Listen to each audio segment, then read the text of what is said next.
Human is. Modern culture is full of stories about zombies and cyborgs, but why are we so scared of them?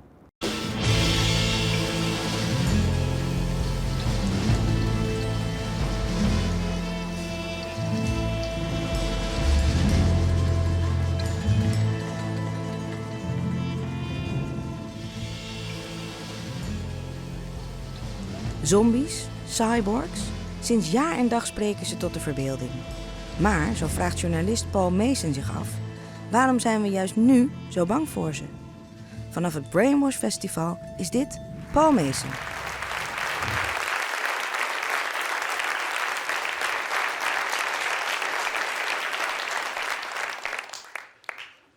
The goddess Aruru washed her hands, took a pinch of clay, threw it down in the wild. In the wild, she created Enkidu, the hero, offspring of silence. That's the first event in the first story ever written down. The Epic of Gilgamesh, written more than 4,000 years ago. So in the first story ever, we get the first half-human character, because Enkidu is not the hero. The protagonist of the story is Gilgamesh. Enkidu is made from clay and has to become human by having sex for 7 nights running and by eating food. Gilgamesh has a different problem. Gilgamesh is 2/3 God, 1/3 man, but he wants to be the whole thing. He wants to be 100% superhuman. He wants to live forever.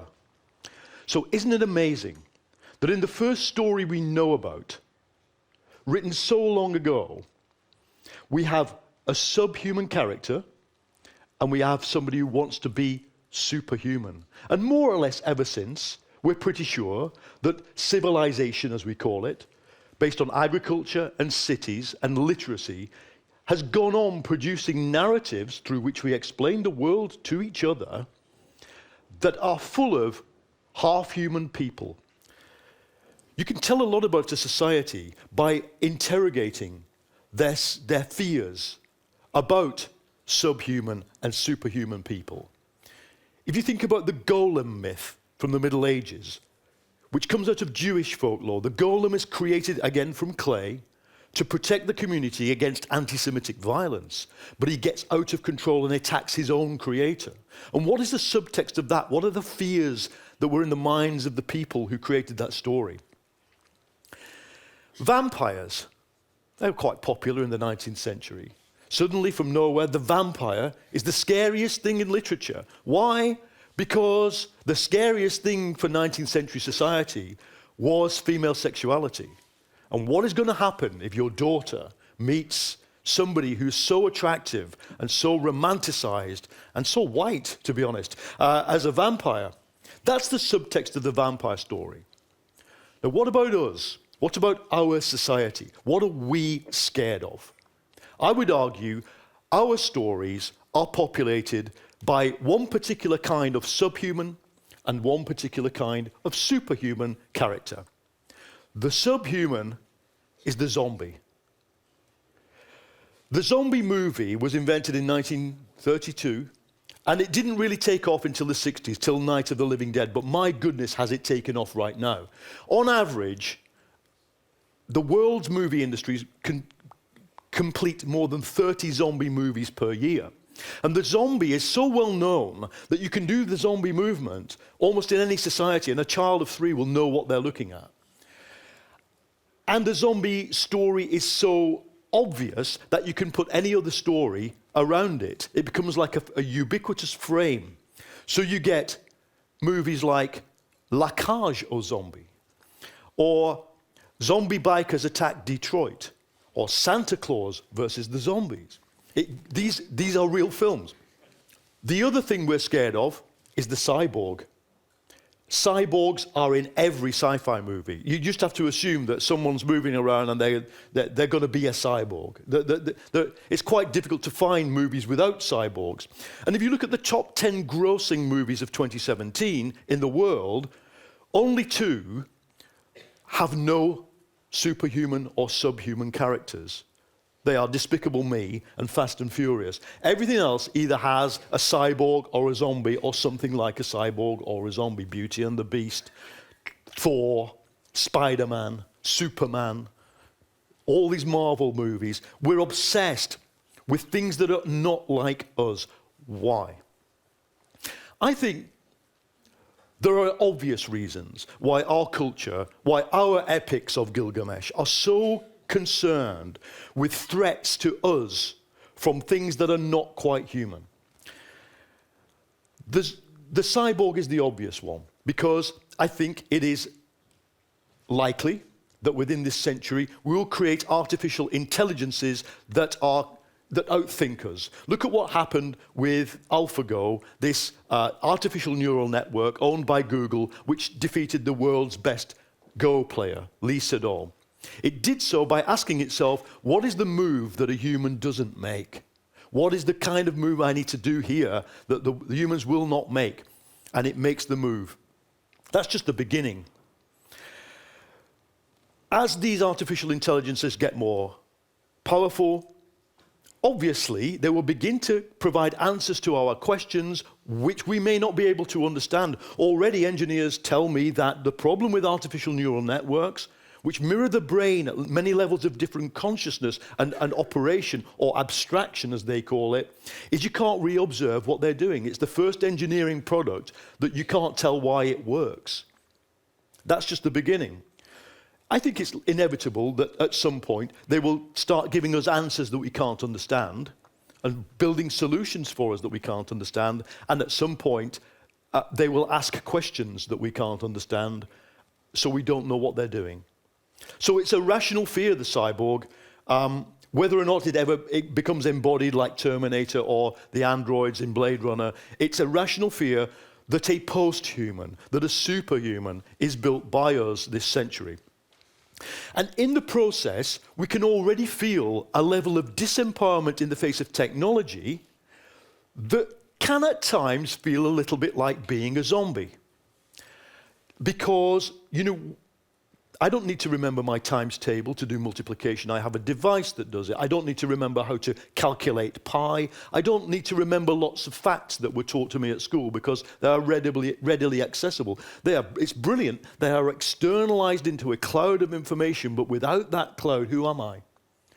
And already, through the devices in our pockets and the interactions, and every time you swipe your card to go into the metro system of a big city, you are handing huge amounts of your information about you to someone else that allows them to predict what you will do, or indeed who you are, or how you might think, certainly with greater clarity than you might be able to predict it.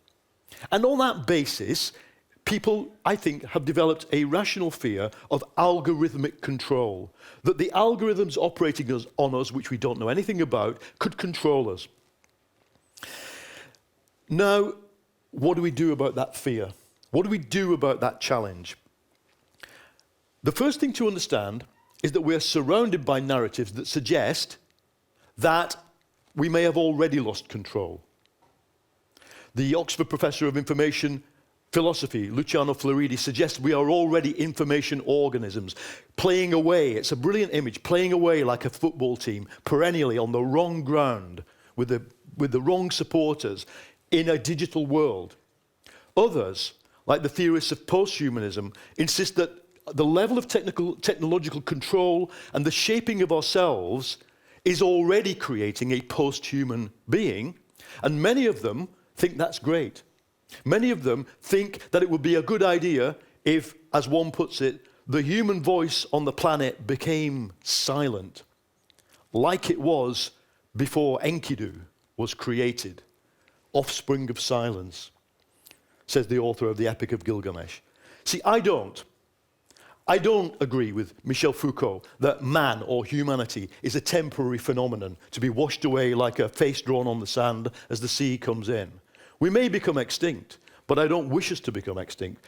I want to conduct a radical defense of the human being. But that's hard, because humanism, in its post-war forms, has been discredited, it's reviled, If you go to university, you will often learn that humanism is white, male, and colonial, and it indeed has been. So we need something better than the liberal humanism everyone is quoting as if it was Chairman Mao right now, which is Hannah Arendt, a beautiful thinker of the post-war era, who warned us about the fascism and the rising xenophobia that we are now facing. But that kind of liberalism is not going to be enough. I think we need to reinvent what humanism is, ground it in our biological tendency to discuss, to rationalize, to cooperate, to say to corporations who ask us, on what basis do you claim the right to control these machines? One time the corporations will ask us, next it will be the machine itself, asking us that question. Who are you, the meager human, hollowed out in your agency and your freedom and your intelligence? Who are you to control me? Last night I was at a dinner where I got to ask this question to very intelligent people, and maybe it's in your minds too that the answer is because I have a soul. Well, feel free to reinvent the philosophy of René Descartes from 400 years ago, but the neuroscientists will say no, you don't have free will. Neuroscience can be contested. The neuroscientific can claim, resting on some experiments from the 1980s, that we have no free will can be contested by neuroscience. And I think it should be, because it's now being sold in million-selling books that tell you you are already an algorithm. Forget it. Forget agency. Forget freedom. I want us to defend all of those things. But I want to finish on this. Why it is a bad time to be fighting this fight can be best explained if I ask you this question. Imagine somebody said to you, there is a machine that can run your life better than you. You need to obey it. You need to anticipate what it wants.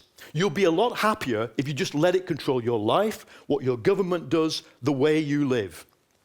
You'd say, come off it. You'd say, please go away. I don't like that idea.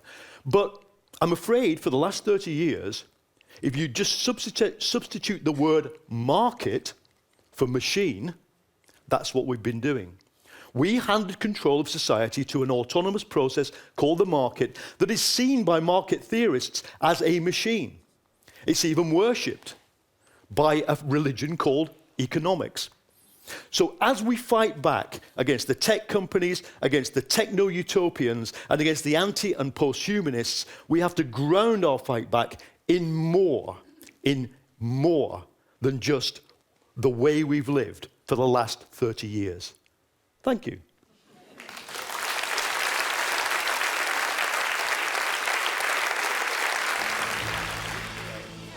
Ik ben echt van begin tot eind helemaal geboeid en het kostte me ook geen energie of zo. Gewoon helemaal geconcentreerd kon ik er naar luisteren en dan liep die weg en dan zat ik echt met kippenvel van... Oké, ja, wow, blown away. En misschien dan nu na zo'n uur dat ik even zeg, oké, ja, een half uurtje even laten bezinken is niet heel erg.